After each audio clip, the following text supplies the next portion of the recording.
Assalamualaikum warahmatullahi wabarakatuh.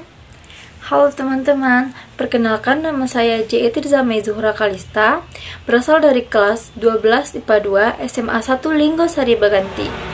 Saya akan menceritakan kembali novel yang berjudul Pulang, karya Thohar Mochtar, yang merupakan cetakan ke-9 Juli 2001 yang diterbitkan oleh Pustaka Jaya. Tebal buku 104 halaman. Selamat menyaksikan. Novel yang berjudul Pulang ini menceritakan tentang seorang anak yang bernama Tamin yang pulang ke kampung halamannya setelah 7 tahun pergi meninggalkan kampung halamannya untuk menjadi heho. Di awal novel ini digambarkan tentang ingatan masa lalu Tamin akan masa kecilnya. Bau dan suasana saat menginjakkan kaki ke tanah tersebut mengingatkan tentang masa kecilnya. Kepulangan Tamin tersebut disambut oleh teriakan ibunya serta suara batuk ayahnya. Bayangan selama di perjalanan akan bagaimana rupa ayahnya, ibunya, dan adiknya terjawab sudah. Malam pun semakin gelap. Mereka habiskan dengan makan malam dan bercerita tentang hal-hal yang terjadi selama 7 tahun di tengah guyuran hujan yang perlahan meredah. Tapi dia tidak bercerita bahwa telah menikah dan memiliki seorang anak laki-laki. Istri dan anaknya meninggal saat persalinan. Hal yang ditinggalkan dari keduanya hanyalah ingatan di saat Tamin melihat dan memberikan pelukan itu serta perhiasan kalung emas. Keesokan paginya, Tamin membersihkan kandang sapi yang ada serta merapikan tumpukan kayu. Setelah semuanya selesai dikerjakan, Tamin berkata pada adiknya Sumi bahwa besok pagi dia akan mengajak Sumi untuk membeli sapi dan juga kain untuk adiknya. Sepulang dari pasar, ibunya melihat kandang dan juga tumpukan kayu itu tampak rapi. Ia lalu mengatakan bahwa mereka tidak memiliki tanah yang dulunya digunakan untuk bersawah.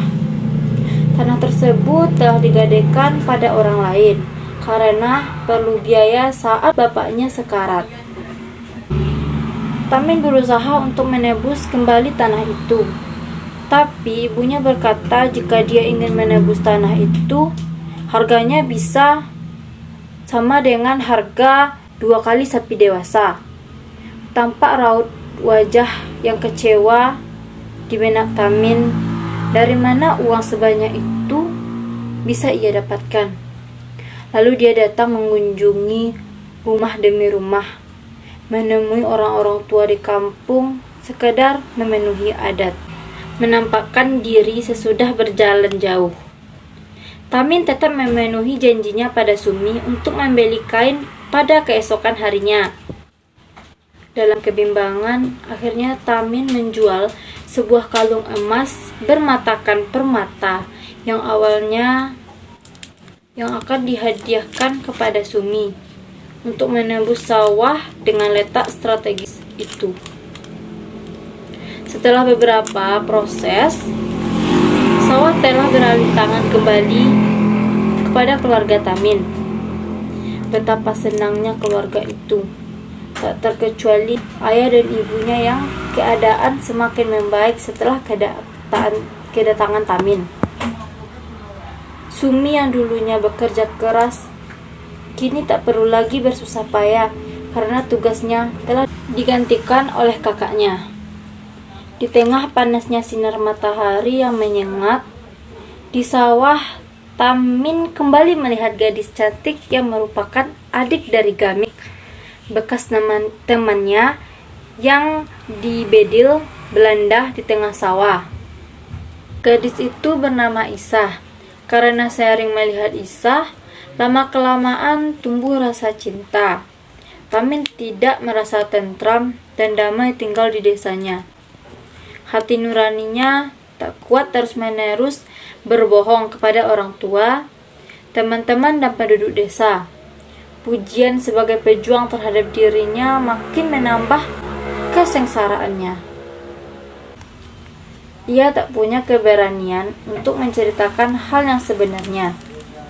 Ia takut melihat kekecewaan penduduk desanya apabila mereka tahu hal yang sesungguhnya. Ia juga takut menghadapi kemarahan penduduk desa yang akan mengecapnya sebagai pengkhianat. Tamin sendiri merasa bahwa dirinya bukan pahlawan yang rela berkorban untuk tanah airnya. Selama menjadi Heiho, ia dan pasukannya dikirim oleh Jepang ke Burma untuk mempertahankan kemerdekaan. Disebabkan ketidaktahuannya dan termakan oleh propaganda yang dilancarkan sekutu, ia bergabung dengan tentara sekutu. Tamin justru bertempur melawan bangsanya sendiri. Namun ketika mengetahui keadaan yang sebenarnya, ia merasa berdosa. Akhirnya ia kembali memutuskan untuk meninggalkan kampung halamannya. Ia pergi tanpa pamit. Pada kepergiannya yang kedua kali ini, hatinya tetap merasa tidak tentram dan damai. Ia merasa takut jika nanti bertemu dengan orang kampungnya. Rasa bersalah terus menghantui dirinya. Ia pergi tak tentu arah dan tujuan. Dalam perjalanannya, Tamin tersesat di sebuah desa yang dikenal olehnya. Di desa itu, Tamin bertemu dengan seorang nelayan yang ikut bersama nelayan tersebut dan bekerja di desa nelayan tersebut selama 4 bulan. Setelah lama kepergiannya dari kampung halaman, Tamin kembali pulang setelah mendengar cerita dari Pak Banji, warga desanya, yang memberitahukannya bahwa ayahnya telah meninggal dunia. Sumi sang adik terus menangis menantinya. Ibu kembali muram dan tak terurus, dan Isa juga sedih menantinya. Dari cerita Pak Banji juga, Tamin menyimpulkan bahwa penduduk desa tidak mengetahui apa yang sebenarnya ia perbuat. Akhirnya, Tamin tersadar bahwa selama ini ia hanya dihantui oleh rasa ketakutannya. Tamin pun kembali pulang ke desa di kaki Gunung Wilis.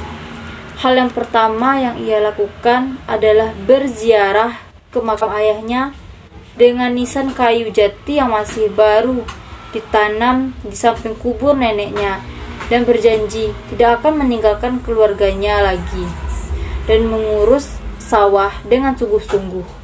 Sesampainya di rumah, Tamin meminta maaf kepada Sumi dan ibunya karena telah meninggalkan mereka. Sumi memaafkannya dan kembali tersenyum serta keceriaan kembali hadir dalam rumah yang bersejarah itu. Tamin berpesan kepada Sumi yang akan memberikan kabar tentang kepulangan Tamin kepada Isa. Pesan Tamin adalah bahwa malam ini dia akan menembangkan lagu Asmaradana untuk Sumi dan Isa. Baiklah teman-teman, itulah ringkasan cerita dari novel yang berjudul Pulang. Terima kasih telah menonton. Assalamualaikum warahmatullahi wabarakatuh.